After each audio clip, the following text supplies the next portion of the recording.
So what's all this about a single trip to the sauna may reduce symptoms of depression for at least 6 weeks?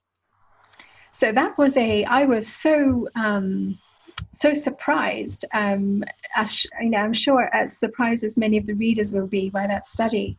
Yes, so there is a study that I've quoted in my book that a single episode, single sauna session reduced the symptoms of depression in the people who participated in the study for up to 6 weeks. Now, what's very interesting is that we actually don't really know why. And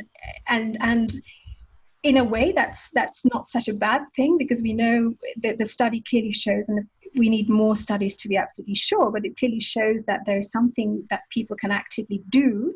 But on the other hand, as to why the sauna, why increasing your core temperature on just one occasion would have that effect, that remains a mystery. Now, in the book, I've discussed some other parallel findings which explain parts of why this might happen.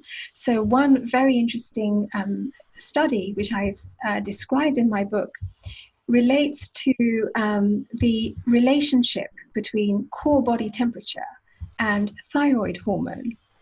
And I describe a study that was done actually from the UK, from Cambridge, which found a relationship between the rise in core temperature and the amount of free thyroxine.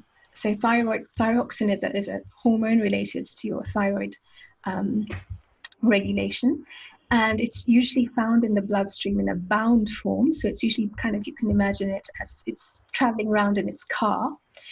And when the core body temperature rises, this thyroxine hormone emerges out of its car. So there's a little surge of thyroxine in the bloodstream.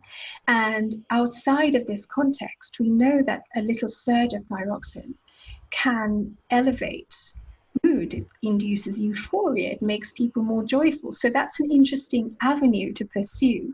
But truthfully, as I've pointed out in the book, we don't know exactly why this one single trip to the sauna would have this effect. There are also other molecules involved which you can relate to the effect of visiting a sauna or elevating your core temperature.